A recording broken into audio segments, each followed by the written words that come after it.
4 August 2024 সেনাবাহিনী ঘোষণা করেছিল তারা জনতা যদি ব্যাপক আকারে হাজির হয় তারা গুলি চালাবেন না। আজকে ডিসেম্বরের 6 তারিখ হোক বা 7 তারিখ হোক, যদি শেখ হাসিনা পৌঁছন তাহলে সেনাবাহিনীকে সিদ্ধান্ত নিতে হবে সেই লাখো লাখো জনতার উপরে গুলি চালাবেন। ফলে সেই সিদ্ধান্তটা এখন আর্মির টেবিলে। 5 মাস সময়, এর মধ্যে কি ঘটবে, এর মধ্যে দেশে কি ঘটবে, আন্তর্জাতিক স্তরে কি ঘটবে, অনেক কিছু দেখার বিষয় আছে। শুনলাম যে আপনাদের ওখানকার কিছু সিনিয়র সাংবাদিক তারা প্রশ্ন করেছেন যে শেখ হাসিনা কি আদৌ জীবিত আছেন কিনা, বা আসলে তিনি জীবিত নন। এটা তো ভারত সরকারের প্রতি বড় ধরনের একটা লাঞ্ছনা। যিনি ভারত সরকারের অতিথি, তাকে তার জীবনের নিরাপত্তা নিয়ে এরকম প্রশ্ন তোলা, এটা ভারত সরকারের বিরুদ্ধে প্রশ্ন তোলা। আমন্ত্রণ জানাচ্ছি প্রিয় দর্শক, মানচিত্রের নিয়মিত আয়োজন কথোপকথনে। আজকে আমাদের সঙ্গে যুক্ত রয়েছেন ভারতের প্রখ্যাত সাংবাদিক, দিল্লি প্রেস ক্লাবের সাবেক সভাপতি এবং ফেডারেশন অব প্রেস ক্লাব ইন্ডিয়ার নবনির্বাচিত সভাপতি গৌতম লাহিড়ী। সাংবাদিক গৌতম লাহিড়ী, আপনাকে শুভেচ্ছা জানাচ্ছি। এবং খুব স্বাভাবিকভাবেই যে প্রসঙ্গে কথা বলতে চাই সেটা হচ্ছে যে অবশ্যই শেখ হাসিনা ইস্যুতে। আমি প্রথমেই একটি প্রশ্ন আপনার কাছে রাখতে চাই, সেটি হচ্ছে যে তিনি ভিডিও কনফারেন্সে কেন আসছেন না? তিনি ইমেইলে বিভিন্ন গণমাধ্যমের সাক্ষাৎকার দিচ্ছেন, তিনি রয়টার্সকে সাক্ষাৎকার দিয়েছেন 1 ঘন্টা ব্যাপী টেলিফোনে। এর আগে সম্ভবত আপনার সাথেও কথা বলেছেন টেলিফোনে, এবং আপনি নিজেও বলছিলেন যে তিনি খুব দ্রুত ভিডিও কনফারেন্সে আসবেন, প্রকাশ্যে আসবেন।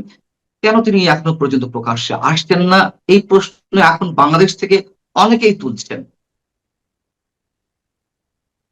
দেখুন, অনেক বিষয় তো নিশ্চিতভাবে তিনি হয়তো পর্যায়ক্রমে সিদ্ধান্ত নিয়েছেন তার রণনীতি, কিভাবে তিনি বাংলাদেশের রাজনীতি সম্পর্কে তার মত প্রকাশ করবেন। প্রথমে অডিওতে বলছিলেন, প্রথমে ইমেল মারফত তিনি সাক্ষাৎকার দিচ্ছিলেন, তারপরে তিনি অডিওতে দেওয়া শুরু করেছেন। কারণ বহু সাংবাদিক তারা এখন জানতে চাইছেন যে প্রকৃতপক্ষেই শেখ হাসিনা যদি অডিওতে, বিশেষ করে পশ্চিমা সংবাদ মাধ্যমের একটা বড় শর্ত হলো যে তারা কোনো ইমেল ইন্টারভিউ ছাপেন না। তারা যিনি ইন্টারভিউ দিচ্ছেন তার সঙ্গে তারা কথা বলে নিশ্চিত হতে চান, তবেই তারা ছাপতে পারে। যে কারণে একবার ব্লুমবার্গ তার কোনো ইন্টারভিউ ছাপেনি, কিন্তু আমি শুনেছি ব্লুমবার্গও তার ইন্টারভিউ নিয়েছে, এবং সেটা অডিওতেই ইন্টারভিউটা হয়েছে। স্বাভাবিক যারা প্রশ্ন করছেন বা যাদের মনের মধ্যে প্রশ্ন, নিশ্চয়ই ভিডিও করার ক্ষেত্রে একটা সমস্যা থাকে যে আজকালকার দিনের ভিডিও ট্র্যাকিং খুব সহজেই করা যায়, লোকেশনটা জানা যায়। হয়তো সেই নিরাপত্তার কারণে তিনি করছেন না, কিন্তু আমি জানি উনি বলেছেন যে ক্রমশই ধীরে ধীরে তিনি প্রকাশ্যে আসবেন এবং প্রকাশ্যে ভিডিও মারফত ইন্টারভিউ দিতে পারেন। আমি বলছি না সেটা কবে দেবেন। আমার মনে হয় তিনি যখন ঘোষণা করছেন যে তিনি বাংলাদেশে ফিরবেন, হয়তো তার আগেই সেই ধরনের কোনো সিদ্ধান্ত নেবেন এবং তিনি হয়তো ঘোষণা করবেন। এই প্রসঙ্গেই বলে রাখা ভালো যে আমি শুনলাম যে আপনাদের ওখানকার কিছু সিনিয়র সাংবাদিক তারা প্রশ্ন করেছেন যে শেখ হাসিনা কি আদৌ জীবিত আছেন কিনা। এবং এই সিনিয়র সাংবাদিকদের কাছে হাস্যকর প্রশ্ন। তার কারণ হচ্ছে যে ভারত সরকারের তিনি অতিথি হিসেবে রয়েছেন, এটা তার নিরাপত্তা, তার জীবনের নিরাপত্তা, তার শারীরিক সুস্থতা সবটাই দেখভাল করছেন ভারত সরকার। আমার মনে হয় তারা এই প্রশ্নগুলো ঢাকায় যে হাই কমিশন আছে সেখানে প্রশ্ন করলেই জবাব পেয়ে যাবে, এতদূর দিল্লি পর্যন্ত আসার প্রয়োজন নেই।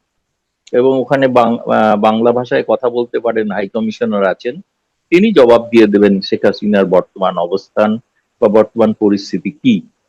দ্বিতীয়ত, যে রয়টারের যে ইন্টারভিউ, সেই ইন্টারভিউতে দেখুন 3 জনের বাইলাইন আছে, কিন্তু একজনের নয়।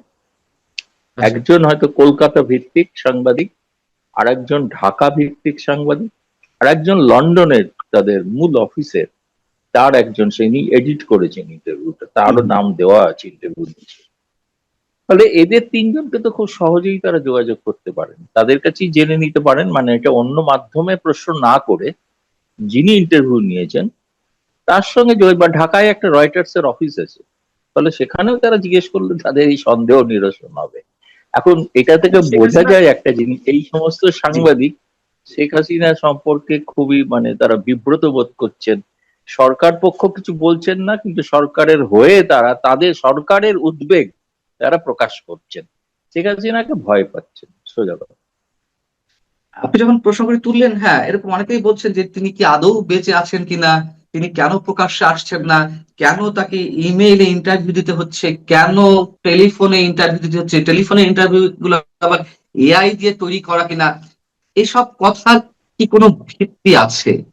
প্রথম কথা হচ্ছে আমি নিজে ওনার সঙ্গে কথা বলেছি, হ্যাঁ, এবং আমি বলবো না যে আমি ওনার সঙ্গে সাক্ষাৎ করেছি, কিন্তু আমি জানি উনি সুস্থ সবল এবং প্রতিদিন প্রতিনিয়ত প্রায় আপনি ধরতে পারেন 1 সপ্তাহ অন্তর অন্তর দেশের বিদেশের বিভিন্ন প্রান্তের আওয়ামী লীগের নেতারা তার সঙ্গে দেখা করছেন, এবং সেটা ভারত সরকারের অনুমতি নিয়েই দেখা করছে। কয়েকদিন আগে অস্ট্রেলিয়া, লন্ডন, কলকাতা থেকে বেশ কিছু আওয়ামী লীগ নেতা তার সঙ্গে সাক্ষাৎ করে গেছেন। অনেক কেউ কেউ তো আমার সঙ্গে তারা ছবিও দিয়েছেন ফেসবুকে, কেউ কেউ দেখেছেন, দেখে অনেকে ফোনও করেছেন। কিন্তু ফলে তারা তো নিশ্চয়ই বাংলাদেশের সাংবাদিক, ফলে তারা সেই সমস্ত নেতৃবৃন্দের সঙ্গেও তো কথা বলে দেখতে পারে। হচ্ছে প্রত্যেক নেতাই এরকম একটা অসত্য কথা বলবেন যে এআই মাধ্যমে করা হয়েছে বা আসলে তিনি জীবিত নন? এটা তো ভারত সরকারের প্রতি বড় ধরনের একটা লাঞ্ছনা। তিনি অতিথি, তিনি ভারত সরকারের অতিথি, তাকে তার জীবনের নিরাপত্তা নিয়ে এরকম প্রশ্ন তোলা, এটা ভারত সরকারের বিরুদ্ধে প্রশ্ন তোলা। সেই জন্য বললাম খুব সহজ উত্তর হবে রয়টার্স এর অফিস। এবং তারা তো যখন রয়টার্স এর মতো একটি আন্তর্জাতিক খ্যাতিসম্পন্ন সংবাদ সংস্থা, তার বিশ্বাস যোগ্যতা নিয়ে এরা প্রশ্ন তুলছেন, এরা কোন ধরনের সাংবাদিক আমি জানি না। এবং আপনাকে এটাও বলে, আমি যতদূর জানি আরো 1 ডজন সাংবাদিক অপেক্ষায় আছেন তার ইন্টারভিউর জন্য। তার মধ্যে সবাই ভারতীয় নন, তার মধ্যে চীন আছে, জাপান আছে, এবং চীন জাপানের সংবাদ সংস্থাগুলোর ইন্টারভিউ কয়েকদিন পর হয়তো দেখতে পাবেন না। তো আমি এটা যতদূর জানি, ফলে এতগুলো লোক সারা পৃথিবী জুড়ে একটা এআই এর সঙ্গে কথা, যারা এআই বিষয়ে অভিজ্ঞ, সোজা কথা হচ্ছে শুনুন, ডিসেম্বরে তাকে সশরীরে দেখতে পাবেন, এটা তার ঘোষণা। ফলে তখন দেখে নেবেন এআই হাঁটছে না শেখ হাসিনা সশরীরে হাঁটছে।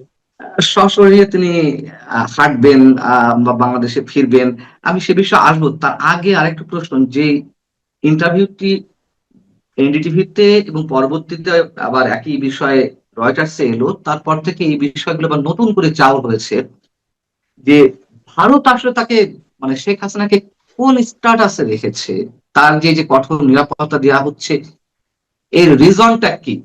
কেন অন্যদের মতন তিনি স্বাধীনভাবেও ঘোরাফেরা করতে পারছেন না? কেন তাকে একটা বিশেষ জায়গায় একটা নির্দিষ্ট গণ্ডির মধ্যে রেখে দেওয়া হয়েছে?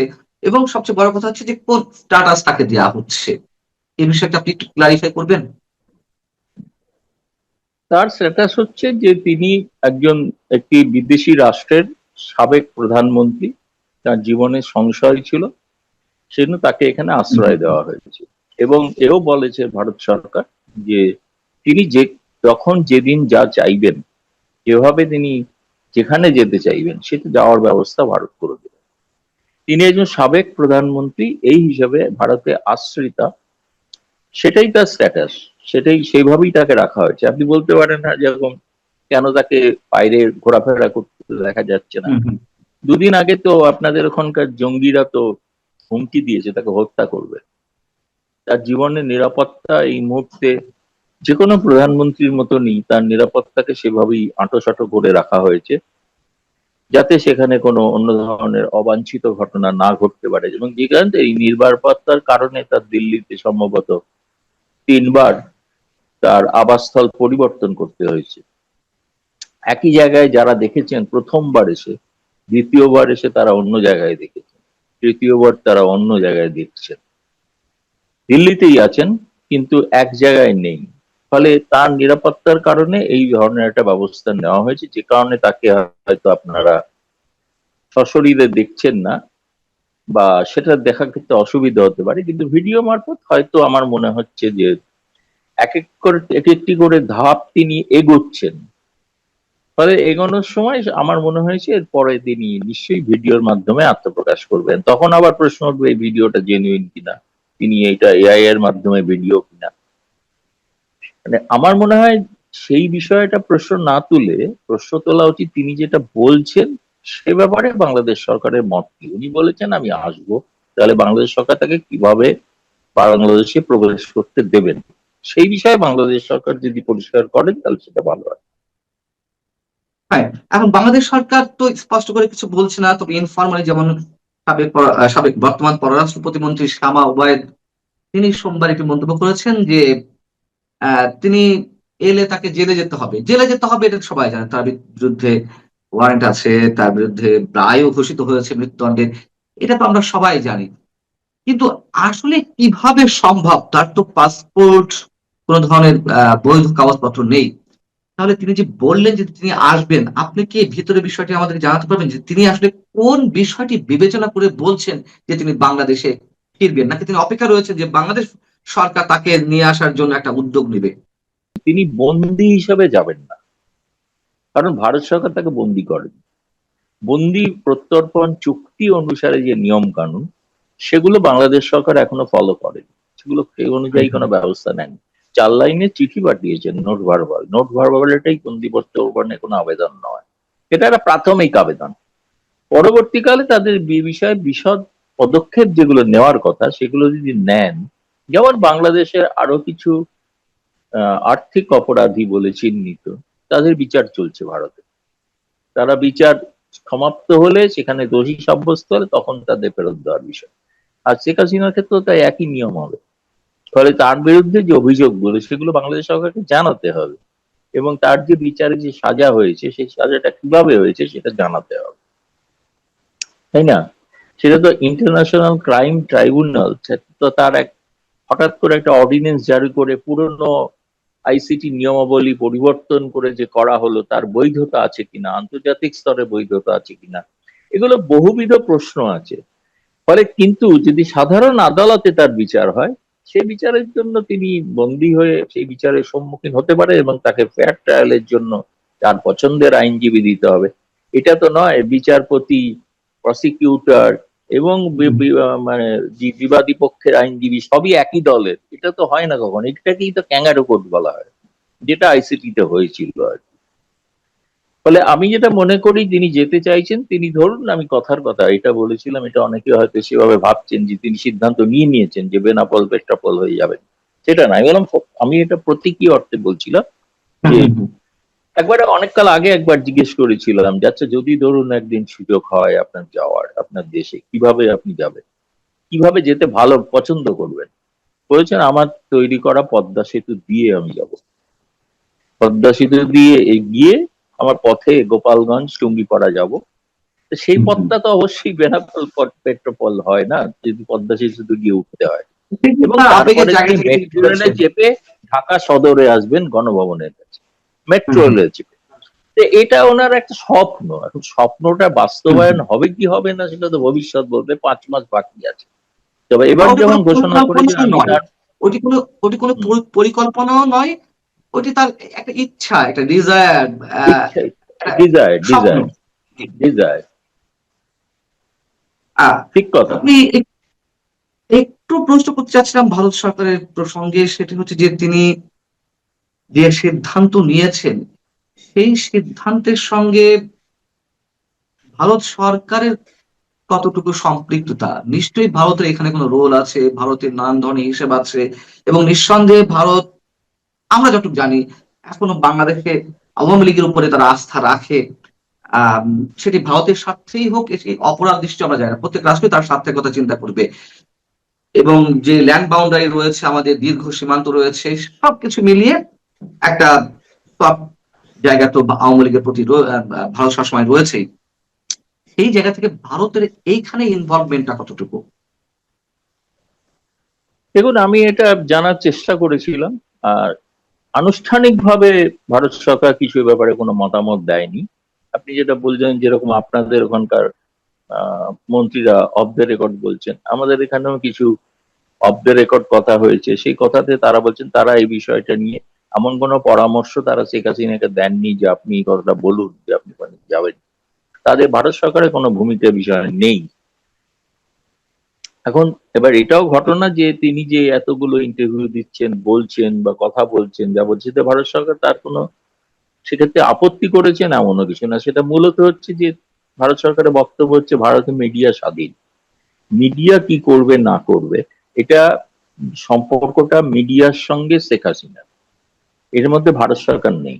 আমরা ভারতীয় মিডিয়াকে বা কোনো আন্তর্জাতিক মিডিয়াকে বলতে পারবো না নির্দেশাবলী দিয়ে যে আপনারা শেখ হাসিনার ইন্টারভিউ নিতে পারবেন না, এটা বলা সম্ভব না, এটা বলা যায় না। বরং যে সরকার বলেন সেই সরকার অগণতান্ত্রিক, তারা অস্বৈরাচারী সরকার। স্বৈরাচারী সরকারই সাধারণত মিডিয়ার উপরে নিয়ন্ত্রণ জারি করে। এটা বাংলাদেশে যেটা আমরা দেখছি বর্তমানে যে অবস্থা। তো সেক্ষেত্রে ভারত সরকারের ভূমিকা যদি বলেন, এটা ভারত সরকারের মত হচ্ছে না, আজকে এক্স এটি কাগজের সম্পাদক তিনি সিদ্ধান্ত নিলেন যে আজকে আমরা শেখ হাসিনার ইন্টারভিউ নেবো। এটাও বলে রাখি আপনাকে যে আপনাদের ভারতের যে হাই কমিশন আছে তারা কিন্তু প্রভাব বিস্তার করার আপ্রাণ চেষ্টা করেছিল যে কেন আপনারা শেখ হাসিনাকে চাপছেন বারবার। বলছে আমাদের কাছে খবর, একজন প্রাক্তন প্রধানমন্ত্রী 15 বছর প্রধানমন্ত্রী ছিলেন, এটা আমাদের কাছে মনে হয়েছে খবর, রোজ তো ছাপছি না, মাঝে মাঝে ছাপছি। তা আপনারা এমনকি এরা প্রকারান্তরে কেউ কেউ হুমকিও দিয়েছেন আপনাদের সঙ্গে সম্পর্ক রাখবো না, হাই কমিশনের প্রবেশ নিষিদ্ধ হতে পারে। তো হলে হবে, তাতে কি করা যাবে। কিন্তু তারপর থেকে তারা পিছিয়ে এসে, তাই হচ্ছে ভারতে তো মিডিয়া এখনো পর্যন্ত স্বাধীন মিডিয়া না, তাকে তো নিয়ন্ত্রণ সরকার করে না। ফলে তিনি সংবাদের শিরোনামে আছেন, আলোচনার বিষয়বস্তুতে আছেন। পছন্দ করুন অপছন্দ করুন, তাকে নিয়ে কথা বলতে হবে, তাকে নিয়ে আলোচনা করতে হবে পক্ষে বিপক্ষে। সেটা হচ্ছে আমার মনে হয়েছে সেটা তার প্রথম রাজনৈতিক পদক্ষেপ। সে বিষয়ে তিনি সফল। সফল এই অর্থে আজকে আপনার সঙ্গেও 8 ঘন্টা আলোচনা করছি। এখন এটা নানা জায়গায় বাংলাদেশে তো আপনি বললেন বহু সাংবাদিক যে নানা রকম প্রশ্ন করছেন, তাদের কাছে একটা আলোচ্য বিষয়, পক্ষে বিপক্ষে যাই বলুন। এটা হলো এক। দ্বিতীয়ত এবার তার যে উদ্দেশ্য, আমি বলছি যদি তারেক রহমান সরকারকেও তো সিদ্ধান্ত নিতে হবে, সত্যিই তার তো ট্রাভেল ডকুমেন্ট নেই, ভারত সরকার নয় একটা ট্রাভেল ডকুমেন্ট দিয়ে দিল, তাহলে সেই ট্রাভেল ডকুমেন্ট দেওয়া সত্ত্বেও তারা কি তাকে বাংলাদেশে প্রবেশ করতে দেবেন? এক। দুই হচ্ছে আরেকটা বড় চাপ হচ্ছে বাংলাদেশ সেনাবাহিনীর উপর। এই কারণেই 23শে জুন প্রতিষ্ঠা দিবসে 7টা জেলায় সেনা নামিয়ে বিডিআর নামিয়ে এমন একটা কাণ্ড করলেন যে সেদিন আওয়ামী লীগের যেন পুনরুত্থান ঘটছে। ঘটেনি, কিন্তু আতঙ্কে তাই ঘটেছে। 4 আগস্ট 2024 সেনাবাহিনী ঘোষণা করেছিল তারা জনতা যদি ব্যাপক আকারে হাজির হয় তারা গুলি চালাবেন না। আজকে ডিসেম্বরের 6 তারিখ হোক বা 7 তারিখ হোক, যদি শেখ হাসিনা পৌঁছন তাহলে সেনাবাহিনীকে সিদ্ধান্ত নিতে হবে সেই লাখো লাখো জনতার উপরে গুলি চালাবেন। সেদিন যখন চালাননি, জনতা, নিরীহ জনতার মৃত্যু যাতে না হয় তার জন্য ডিসেম্বরেও তাকে সিদ্ধান্ত নিতে হবে নিরীহ জনতার উপরে, আওয়ামী লীগ সমর্থক তাদের উপর গুলি চালাবো না। ফলে সেই সিদ্ধান্তটা এখন আর্মির টেবিলে, আর্মিকে ভাবতে হবে, সেনাবাহিনীকে ভাবতে হবে সত্যিই তো তিনি কি এখন এটা স্টান্টবাজি বলে ভেবে থাকতে পারে, শেষ পর্যন্ত হাজির হলে কি করবে, তাই না? ধরুন পেট্রাপোল সীমান্তে হাজির হলেন, রংপুর সীমান্তে হাজির হলেন, কি ওপর বাংলা বান্দায় হাজির হলেন, সেনাবাহিনী কি করবে? তখন তো আপনি জানেন বাংলাদেশে যে ধরনের একটা আবেগ তৈরি হয়েছে, যারা সেটা আওয়ামী লীগ পন্থী, যারা মুক্তিযুদ্ধের পক্ষের লোক, আমি তো তাদের প্রত্যেকের মানে নিয়মিত আপনার এখানে সঙ্গে কথা বলতে বলতে গোটা চারেক ফোন আসছিল। তারা সকলেই হচ্ছে আমরা রেডি, প্রস্তুত, আমরা যাবো সেদিন, কবে আসছেন খালি দিনটা জানান। এই যে একটা আবেগ তৈরি করতে পেরেছেন তিনি, এটা দ্বিতীয় রাজনৈতিক সাফল্য। সঠিক, আমি রাজনৈতিক ভাবে ব্যাখ্যা করছি বিষয়টা, বুঝলেন? এর বাস্তবিক অর্থটা দেখা যাবে ডিসেম্বরে। 5 মাস সময় আছে। এর মধ্যে একটি প্রথম সারির আপনাদের সংবাদপত্র তারা বিভিন্ন চমৎকার একটি বিশ্লেষণও করেছে। 5 মাস সময়, এর মধ্যে কি ঘটবে, এর মধ্যে দেশে কি ঘটবে, আন্তর্জাতিক স্তরে কি ঘটবে, অনেক কিছু দেখার বিষয় আছে। সেই বিশ্লেষণটা আমি বলবো সেই সমস্ত জ্ঞানী গুণী সাংবাদিকরা যেন একটু পড়ে নেন, পড়ে দেখেন। এটা বাংলাদেশের কাগজ, প্রথম শ্রেণীর কাগজ, তার বিশ্লেষণ। সে বিষয়টা খুব মানে একটা আমি বলবো বাস্তব ভিত্তিক একটা বিশ্লেষণ করেছে। তিনি বলেননি যে হ্যাঁ ফিরছেন, তিনি একথা বলেননি এটা স্টান্টবাজি। এখন তার কাছে মনে হচ্ছে হলে কি করতে পারে, পরিণতি তারেক রহমান সরকারকে সিদ্ধান্ত নিতে হবে, যেটার জন্য শেখ হাসিনা অপেক্ষা করছেন। এটা হচ্ছে 3 নম্বর সাফল্য, যে আমরা শেখ হাসিনাকে এভাবে ঢুকতে দেবো না। তিনি ঢুকতে চাইছেন কিন্তু তা আমরা ঢুকতে দেবো না। তার কারণ হচ্ছে তিনি বন্দি হিসেবে আসুন। ভারত সরকার তো তাকে বন্দি করেনি, ভারত তাকে বন্দি হিসেবে দেবে না, বন্দি প্রত্যর্পণ চুক্তি, তিনি নাগরিক হিসেবে যাবেন। ধরুন হুম, কথার হুম। কথা বিএসএফ যদি পুশব্যাক করে, তাহলে আর কি করবেন? বিজিবি কি পুশ ইন করে ফেরত পাঠিয়ে দেবেন, যেমন পাঠাচ্ছে না? ফলে এটা নিয়ে তারেক রহমান সরকারের অন্যান্য অনেক প্রায়োরিটি যে কাজ আছে, তাতে একটা ব্যাঘাত ঘটানো, আপনি খুব খারাপ ভাষায় বলতে পারেন অন্তর্ঘাত করা। এটা চতুর্থ রাজনৈতিক পদক্ষেপ। সাফল্য কিনা বলছি না, চতুর্থ রাজনৈতিক পদক্ষেপ। ফলে আমার কাছে যেটা মনে হচ্ছে, যে ইংরেজিতে খুব চমৎকার একটা কথা আছে, সেটা হচ্ছে প্রেগনেন্ট উইথ মেনি পসিবিলিটিস। অনেক এক্স্যাক্টলি। সম্ভাবনাময় জীবন, সম্ভাবনাময় সময় আসছে। কিন্তু শেখ হাসিনা সংবাদের শিরোনামে আছেন, বাংলাদেশে নাই বা থাকুন, সারা বিশ্বে আছেন, তিনি আছেন। এবং দেখুন, গতকাল আপনি ফলো করেছেন কিনা জানি না, সজীব ওয়াজেদ জয় একটা প্রোগ্রামে এসেছিলেন লাইভ আমেরিকা থেকে, হুম, লন্ডনে হুম। সেটা অনুষ্ঠিত হয়েছিল। সেখানে তার বক্তব্য আমি শুনলাম। তিনি কিন্তু এই মানে ফেরা না ফেরা ইত্যাদি নিয়ে তিনি কোনো মন্তব্য করেননি। তিনি বলেছেন যে 6 কোটি আওয়ামী লীগ সমর্থক এবং আওয়ামী লীগ ভোটার আছে বাংলাদেশে, তাদেরকে যদি উপেক্ষা করা হয়, তাহলে বাংলাদেশ একটা গৃহযুদ্ধের মুখে যাবে। এবং গৃহযুদ্ধ, সিভিল ওয়ার শব্দটা ব্যবহার করেছেন, ইংরেজিতে ভাষণ দিয়েছেন। তো সেই গৃহযুদ্ধের কথা ভেবেই হয়তো শেখ হাসিনা এমন কোন সিদ্ধান্ত নিচ্ছেন,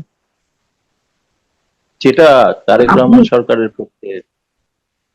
মানে আপনি আপনার দীর্ঘ সাংবাদিকতা জীবনে অভিজ্ঞতা, আওয়ামী লীগ বা বাংলাদেশ ভারত সম্পর্কের জায়গা থেকে যে গবেষণাগুলো এবং ব্যক্তি শেখ হাসিনাকে আপনি যেভাবে জানেন সেই জায়গা থেকে আপনি বলছেন যে তিনি যেটি বলছেন সেটি কার্যকর করার সমূহ সম্ভাবনা, বিষয়টি তো তাই নাকি?